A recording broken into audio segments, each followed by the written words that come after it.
So I kind of put the first 10 pictures of kind of artists and experiences that influenced me, and the second 10 are all from my iPhone, like in the last 6 months. So there we go. That's Rob the Voice. I had a band with him called the Super Lucky Cats, who he still has, and I'm a really big fan of him, even though I just think he needs to go to LA and be a songwriter. That's my opinion. But Rob and I are really good friends. We talk once in a while. We had a big fight in Tower one night. It was awesome. This is Roger Gonzalez. When I was young, my dad would take me to a place called Butterfields, and that's where I first saw live blues. And I remember just being a kid and kind of hanging out, eating zucchini and dipping in ranch and watching this guy. And he came to our family reunion one time, and I was like blown away that this Sequoia guy was at our family reunion, or Butterfields. This is Steve Ono. I credit Steve Ono. Yeah, Steve Ono's awesome. Steve Ono was a big influence of mine, and kind of someone I've stuck with by the years. When I first started jamming, I was in college playing, studying classical music. I saw a post on Craigslist that said, "Let's go jam on the Fulton Mall." That's when the Fagans was around, and Steve and I first jammed. Anyway, next, 40 Watt Hype scared the crap out of me when I first saw them. I first saw them when I was about 21, and again, still studying classical, had no idea I was going to ever do a band. I went to Starline one night, and I just saw them jumping around, and I was like, freaked out. I mean, I'm very shy by nature, and I remember shaking, thinking, "How do people do that on stage?" Like, and this is one of my biggest favorite musicians. Her name's Eva Scow, and we first had nobody knows this, but we had this big following before we ever played Tower District in Fagans and Full Circle. We had a hot swing band with me, Steve Owen, and her, and it's like cool. We had like this big following. And I never even played Starline yet. It was cool. This is Nao Vang, a buddy of mine. He invited me to play in my first band named Zambra. They were a flamenco fusion band, and we played like Starline and all these events. And I remember he had this big collection of shred guitar CDs, and I just like slowly took all of them. And so for the first time early in my career, if you hear like all I'm doing is playing fast notes, it's because of him. This is the first album that I could not stop listening to. I was in the 5th grade. Loved it. I was a hood kid, so this is like the anthem if you're in the hood in like '94, and it was just so great. I remember listening on the bus every morning. I would just listen to this. So yeah, big.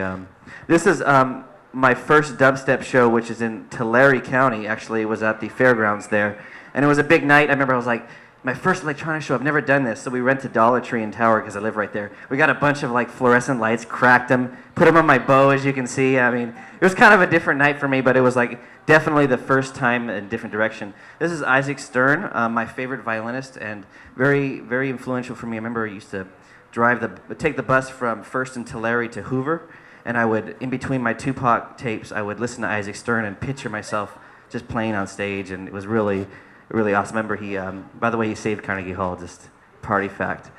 This is Paganini, Niccolo Paganini. When I was at Fresno State studying violin, I mean, he's kind of like the main guy, and I was absolutely obsessed with Paganini. I would read every book, go downtown, just study and practice all his songs. I heard him I remember on the radio one day. If you ever never check him out, Paganini, he influenced so much metal.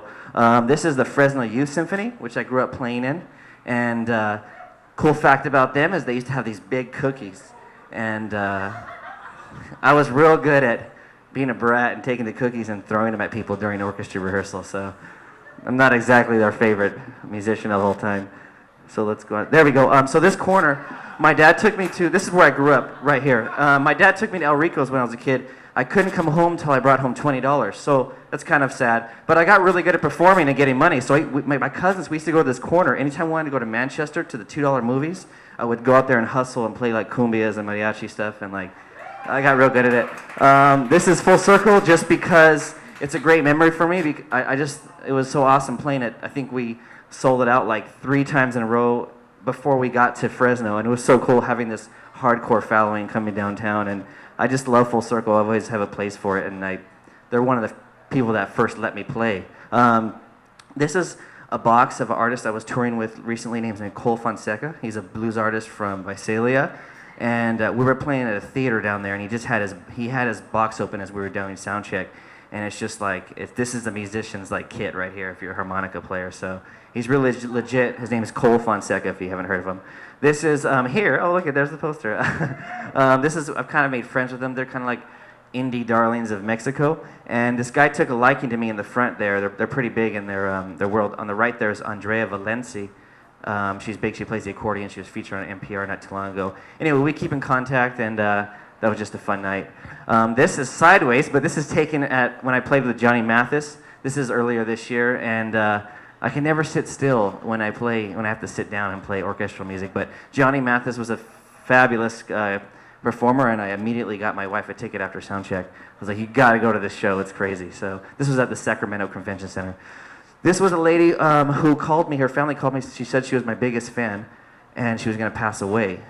So I went to her house immediately. The family just invited me, and I came in, and she was like, they surprised her. It was her birthday, and they're like, she's like, Patrick? My Patrick? And I didn't even know her. And I played Somewhere Over the Rainbow, and she just started bawling, and it was a big night. This is my favorite beer, by the way. If you have not tried this beer, it's effing fantastic. They sell it at Food King. That's where I go because I live in Tower. That's my cat chilling on the side there. But we just love this beer. It's Fresno Chili's. I mean, you can't beat it. It's local. Pretty sure they should have it here soon. This was at this drum and bass festival a couple weeks ago. I played in Mendocino County, another electronic festival. It was so crazy because we're in Mendocino County. It's like really beautiful. This was like level 10 ravers.